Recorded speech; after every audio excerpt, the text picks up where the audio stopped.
All right, hello and welcome to this episode of Stampscapes. So it's kind of a replay. It's the second part of this test of kind of foundational types of applications of another medium in order to make impressions with our stamps onto these unconventional surfaces, okay?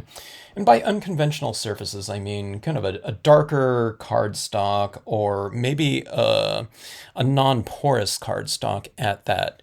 So that would include the gold foil here, which is a very sealed off surface. This is a kind of a darker almost black cardstock, okay, and it's glossy, and this has been applied with the bleed-proof white. You can't really stamp on black on something that's dark, right? It won't show up at all, so we had to create this kind of base coat of a lighter tone. Doesn't have to be white, but the white allows us to go in and add other types of touches. Okay, so this is a matte cardstock right here, and this type of paint adhered to it just fine, which is the Dr. Martens Bleed Proof White, and it really looked fantastic over the top of the glitter paper, okay? Now with these two, these are porous papers, so the paint stuck to it as well as the inks without any problem. But these two right here, the paint and inks applied and dried with no problem, but they don't adhere to these types of surfaces, okay? So what I've done is I've gone in with a spray fixative. Okay, I just used a Krylon Workable Fixitif and gave these two a pretty good coating. Now, the thing that I like to do on my pieces post-impressions is I like to give my imagery a little bit more form in the form of shading, shadows, highlights, etc. So I couldn't do that on a non-fixed with a non-fixed media, okay, in the form of the watercolor paint and the colored or the brilliance white. Sorry, I'm getting fumbling around all over the place. I'm trying to think of my process here. I've been experimenting around with so many different things. Okay, so that being said, my colored pencils are fairly soft. But what I was doing is I was scratching off the media that had been applied by applying it directly over the media without any type of sealant.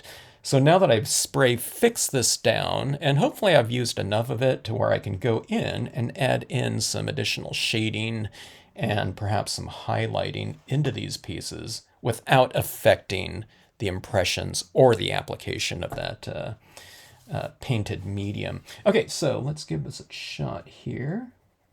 And let's see if the spray fix did what we needed it to do, okay? And so far, so good.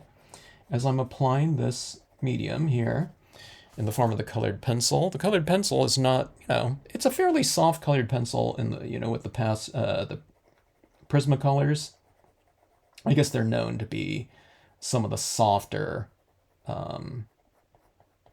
pencils out there in terms of colored pencils, okay? And before, this was just absolutely digging into the white paint, but I don't have any type of, I don't think I'm getting any type of removal of paint whatsoever. So the spray fix looks like it's a workable solution for this issue, should you want to go on here and apply additional media, or just to make it even viable for you to do this type of application on this type of paper. Okay, because you don't, if you don't spray seal it, if someone goes like this into it, chances are some of it would flake off or rub off, okay? But this is working fantastic, so I gave it, I don't know, probably about 3 decent kind of light coatings with my spray fix. Just allowing for it to dry in between coats, which is, just like a few seconds, maybe 5 seconds or so. And spray fixes in general dry pretty quickly. kind of in average weather. You know, it's designed to do that because, you know, people want to spray fix their pieces and then usually to apply additional media over the top of it, like charcoals, graphite, chalks. Okay, so that looks, you know, pretty decent. I'm adding some shadows into the form, into those little hills and whatnot, or mounds of snow. That was a light blue. We'll go in with a little bit of a darker blue and kind of expand on the value range of these little changes in elevation here within the piece.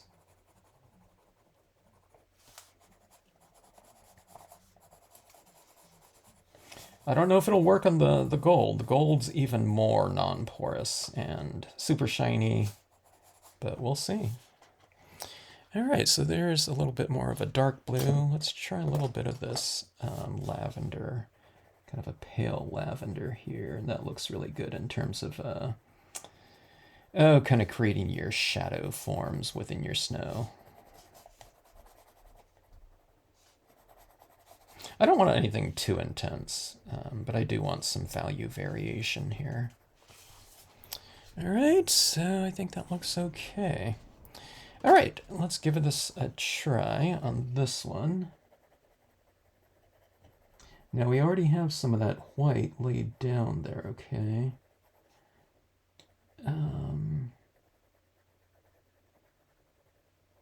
As I'm going on here,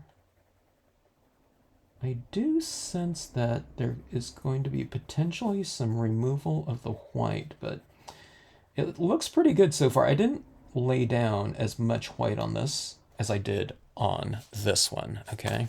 And you can see it. You see the gold kind of shining through, but this kind of pale lavender is applying with pretty decently. Now I'm not being quite as aggressive with this. I'm just doing a very light touch with it.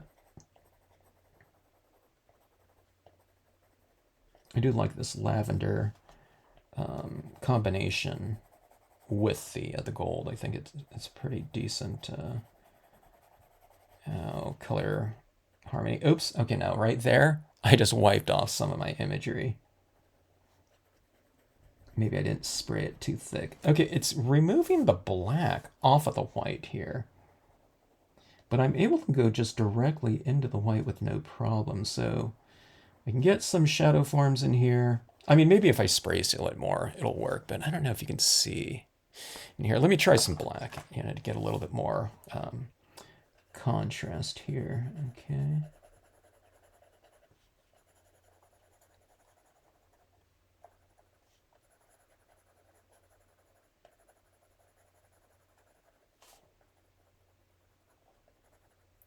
Black's looking pretty good. I'm keeping it very, very subtle though, okay? Because again, I just don't want to dig into the surface potentially. But I'm able to get a pretty decent kind of grayscale on here. As a matter of fact, let's go with a little bit more of on here.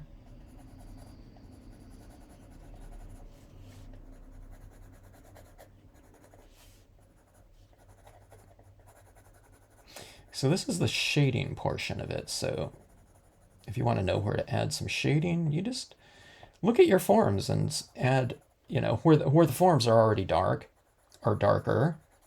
You just add a little bit more darkness to it, a little bit more grayscale, okay? Like something like that. Now, one of the things I also couldn't do very well, if at all, is I couldn't add on some highlights into my other forms because those also were not affixed. So what I like to do is I like to add in some highlighting into my scenes. Now I clogged up my pen here a little bit last time because nothing was fixed. I was like digging into, you know, some of that ink and it was going up into my tip here. So it looks like this is flowing nicely again. It looks like maybe it dissolved some of my media in there. And let's see if I can get some highlights in some of these tree branches. I'll kind of go on with some of the thicker branches.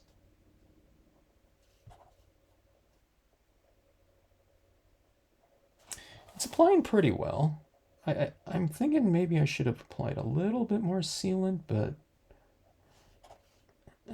this isn't too bad.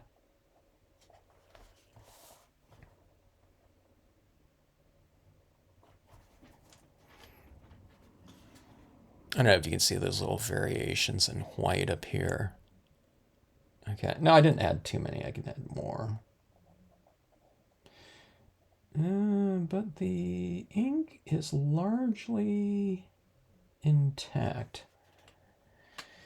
Okay, now these trees in the background, let's see if we can get a little variation with this pen. This white is going to be a lighter white than the impression made with white ink on here in the form, you know, with the winter ash tree.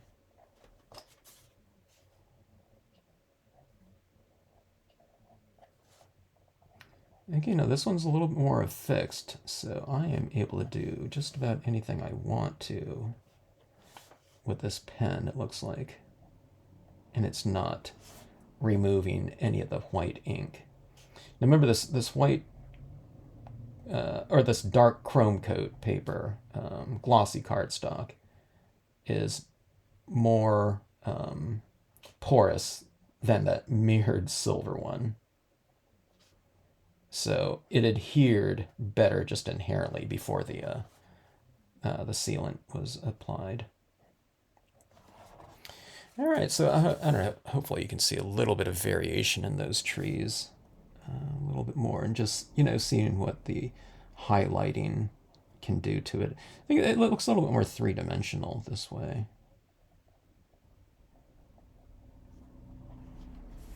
Okay.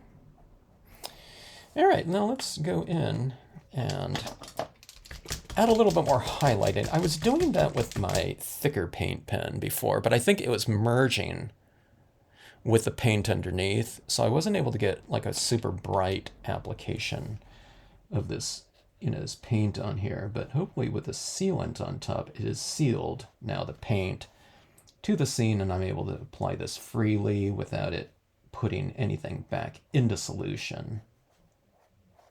So I'm not painting with this marker,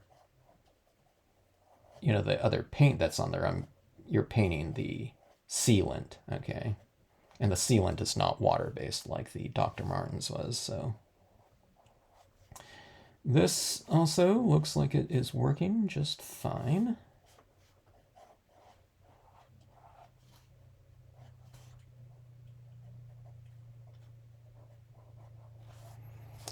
Okay. Oops, I dug out a little bit right there. Like that spray sealant is not super thick, you know, thickly applied. So there might be some areas that I put a little bit back into solution. See, I'm going like that, and there's a little bit of those darker little streaks. So it did dig into some of that white, some of the dark pigment ink impressions. Let's give it a shot on the foil here.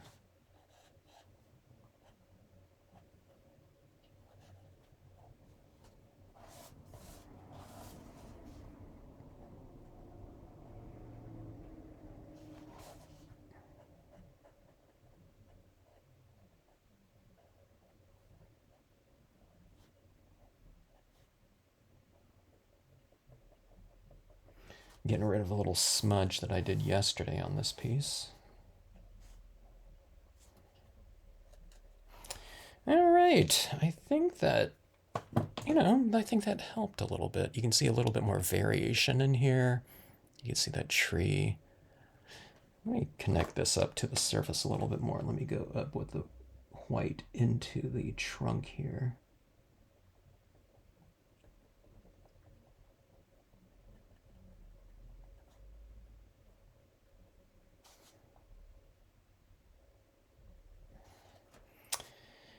All right, so kind of more firm types of applications seem to work out just fine on there. I should spray seal this one too. But let's take a look here now at these pieces. Let's see, let's come into this one a little bit more as well. These trees need to get connected up with the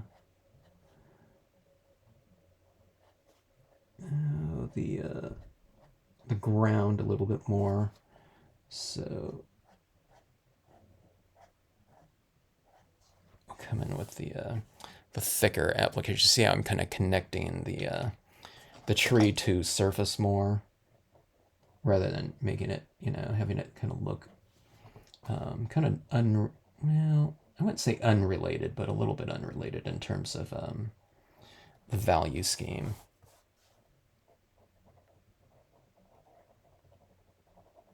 Okay, gotta get this flowing again.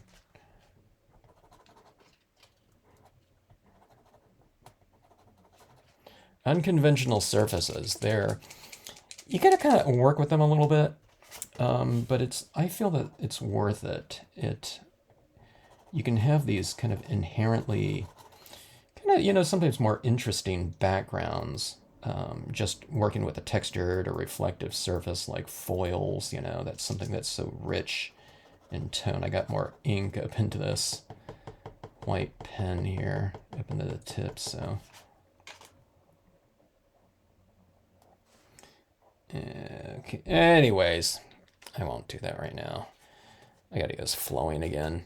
But let's try some white pigment ink on here in the form of some clouds. Okay. Let's do it on these pieces right here. Again, these pieces were the ones that I really couldn't do too much with when they were, pre-spray sealant. Okay. All right. This is just a 100% cotton ball. And we're going to add a little bit of a kind of a mist into these pieces. A little fog. It gives it a little bit of an extra kind of contrasting texture. And it adds in that extra lighting into the scene. And where I do that is where light meets dark. You see that little mist rising off of the surface. And you don't add it everywhere, and you do it very kind of delicately. Think about it like adding like a really thin, kind of powder to your scene, okay? So you're just lightly dabbing kind of a dry application of the media. This is fairly wet, so I am being careful not to press down on it too hard. And we can add some of it down here as well into our landscape. Really make sure that if you're doing this with this combination of media, just make sure that your black ink is nice and dry and, again, fixed to the surface.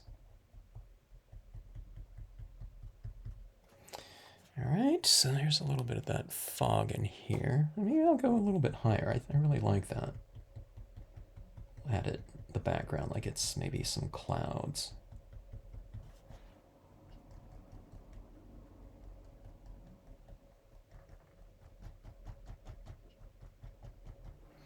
Yeah, something like that.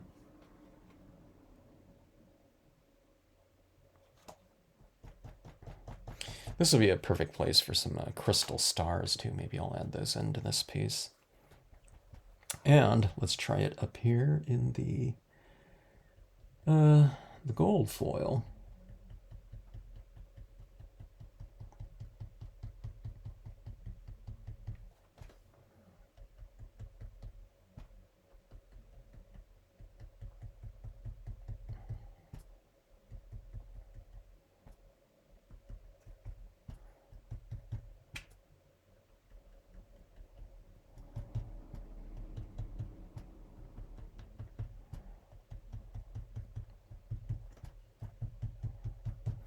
All right, there we have it right in there. You can see that little horizon kind of glow in there.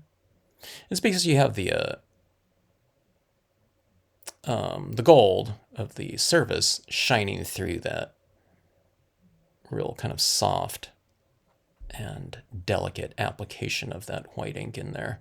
You can't really see, I used some of it down here, but you really can't see too much of it because there's not a lot of contrast, to show white up against. You can really see it against the dark background in here. Makes that tree almost looks like it's glowing, huh? That looks actually pretty good. Let's do that around here too.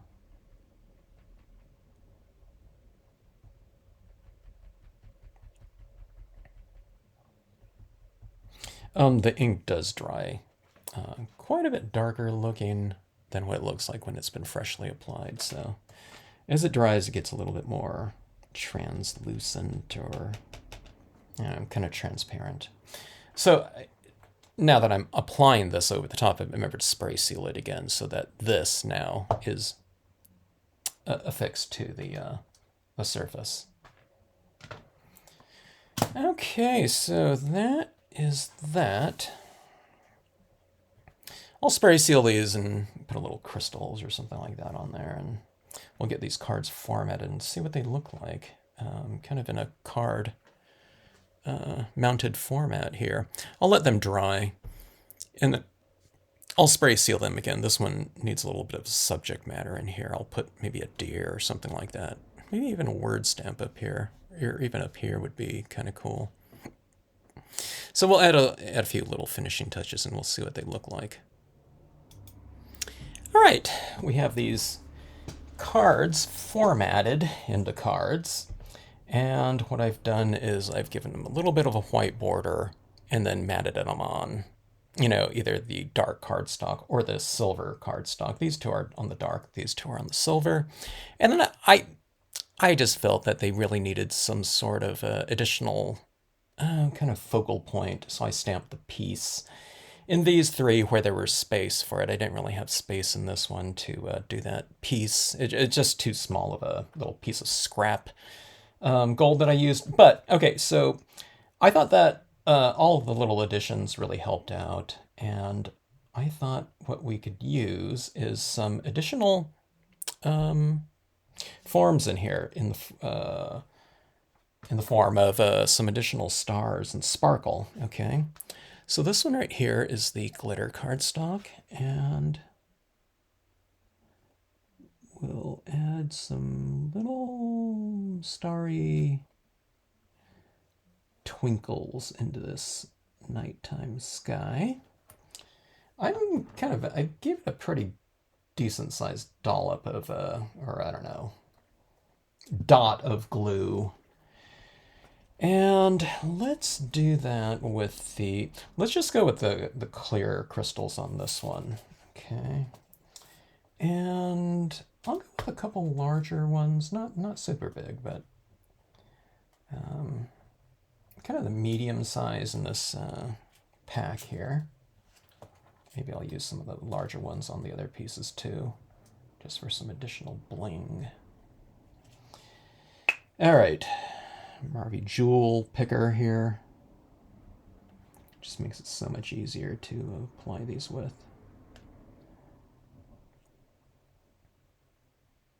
And let's just keep it at 2 for this one, and then we'll go with the smaller crystals on it.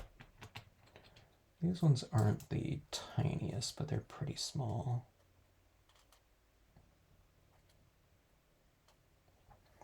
And I'm going a little bit larger on this just because, we have that glitter to kind of compete with here. So we want to be able to see these pieces. And here's a couple of the really small ones here.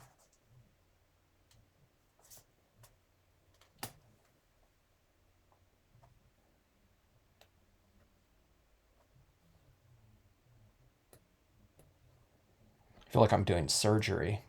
All right, so those are the clear crystals on this one, right? That? Yeah, maybe those ones right in there are a little bit too large, just on their own. So I'll add in a couple of real small ones to just kind of complement them.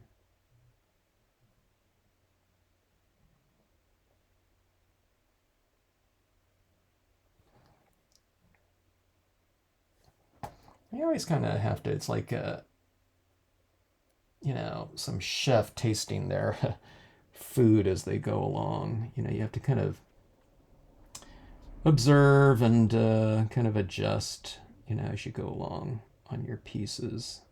You might have some kind of notion of what you want to do, but, you know, maybe with what you do, it changes the look of it visually, so you have to kind of make your adjustments. I'm having a hard time getting these small ones down here. I guess they stick so much that it's sticking to the, or it's so small it's sticking. It's just I'm lifting it off with my my picker here.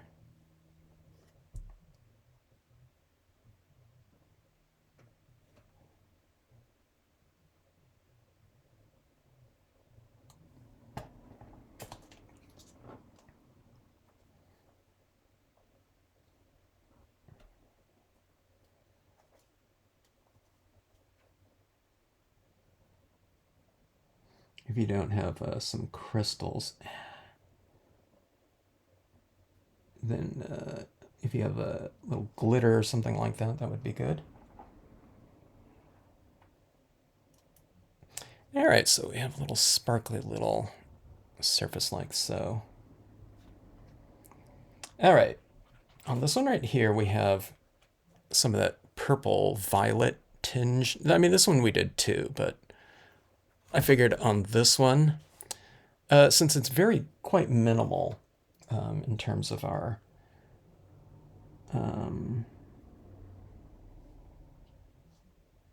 whatever bling or whatever little touches that are going on in here, I thought this one's the matte black. Okay, so what I'm going to do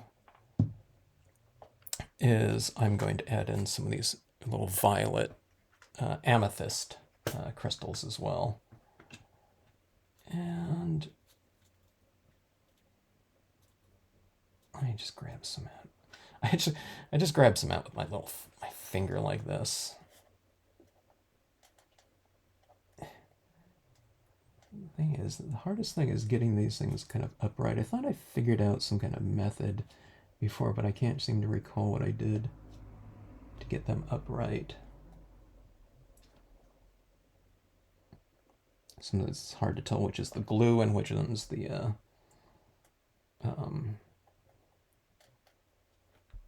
paint, splatter paint, or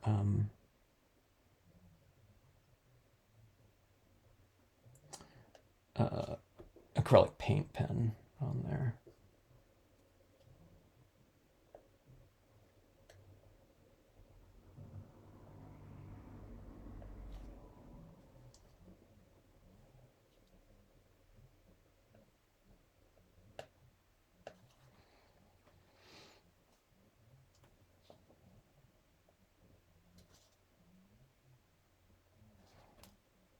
And then sometimes as I'm doing this, that glue dries, so.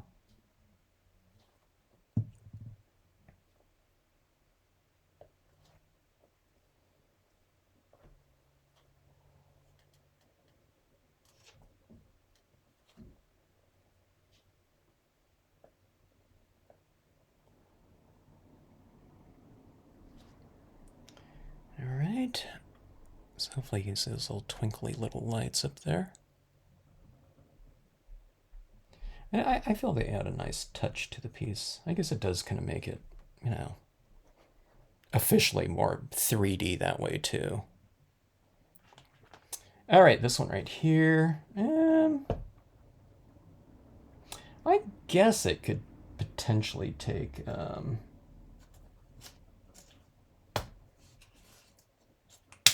some colored crystals in here, but I think I'll stick with.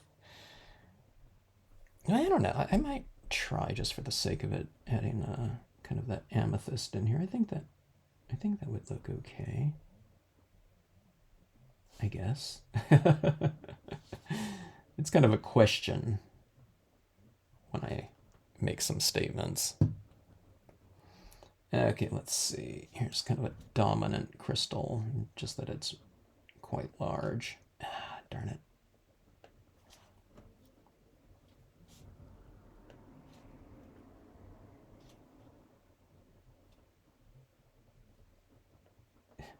Yeah, crystals are starting. I got some glue on my tip here, so it's kind of it's they're staying on with the they're sticking to my jewel picker here a little bit. There we go.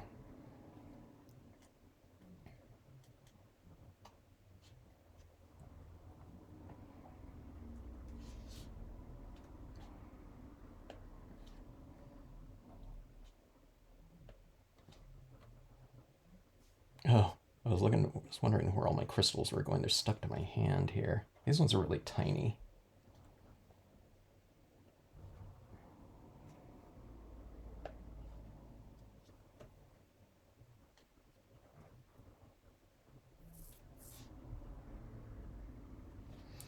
Okay, so there we go, like that.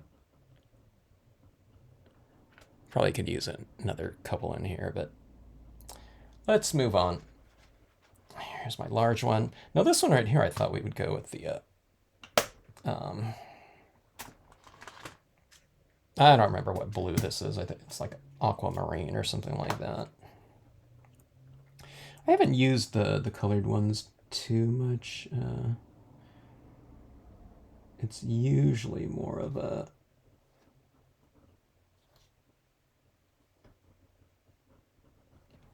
clear crystal type of application.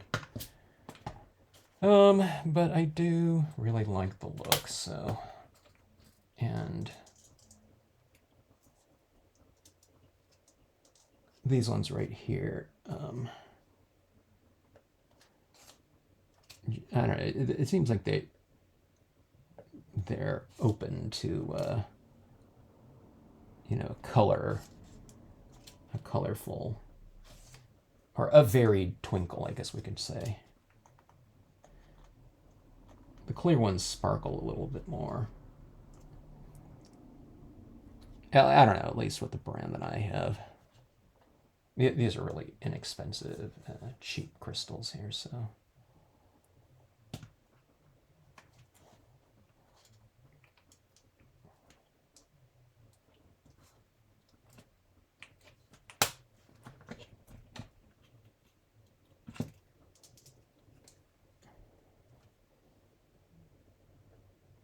Okay, I can't see my dots anymore. They're really drying up.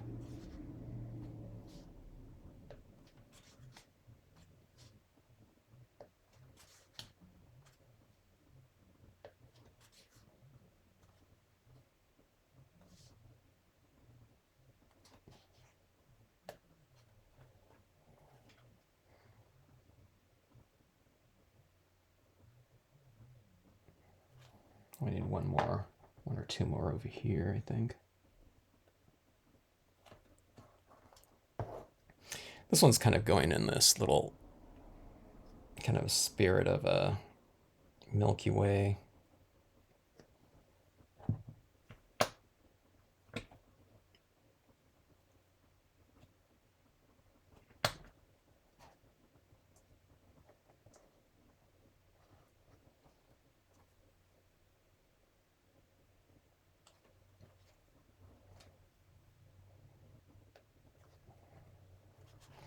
All right, so there's your blue one right there. See those little twinkly stars like that? Put some little lights in our sky without the use of, I don't know, whatever, LEDs, batteries, and such.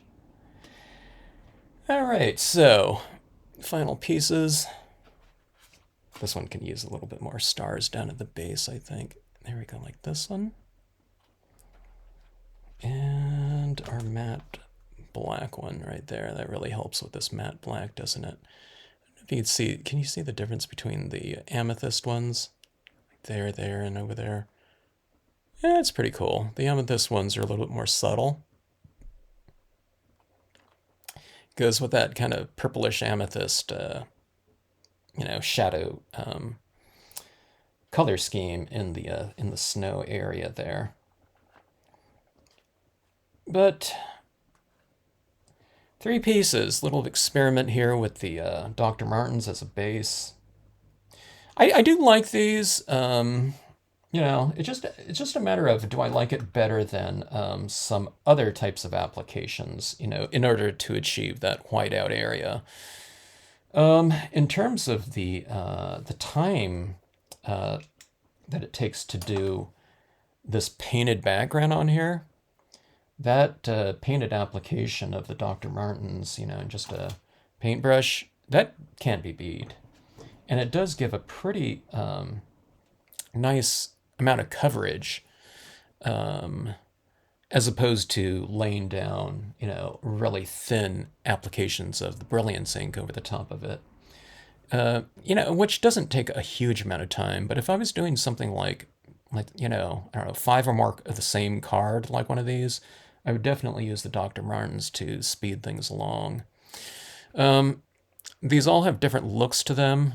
I'm probably leaning towards, I think the more kind of exciting of a surface to begin with are my favorite ones. So, you know, something like the glitter, the blue glitter. And plus, that really took the colored pencils really fantastic. I just couldn't stamp up there with my white trees on top of that paint. See, I've spray sealed that off, and you see that piece up there? It takes on the color of the surface. So I don't know, maybe even spray seal. Oh, I didn't spray seal these two right here. Or I didn't spray seal them a lot. Okay, so I forgot about that. I was going to spray seal this and then see if I can get that piece to show up a little bit more, and it did show up more initially, but it's just a very light, you know, impression now because it took on the color of the dyes, I think, that are on the surface of this really cheap foil. Okay, which isn't a problem, but it is cheap, you know. So that's the other side of it. You know, you have bleeding dyes that go into your water-based media. People aren't, you know, it wasn't designed to stamp on those, so this is just kind of making do. But I don't know, you know, like I said, I do like the look, and I think it warrants kind of further inspection in terms of future experiments for any type of need where you're working kind of on a darker surface and you want to incorporate other types of imagery that you're going to stamp in black as well. Like I said, we could have stamped these in white over the top of it, which would have given a reversed outlook, though. But then you would have to fill in with additional white tones into that. So, you know, to move it away from that negative type of appearance. So, anyways, yeah, I don't know. More experiments to come. Thanks so much for watching, and hope you like the end results with these cards here.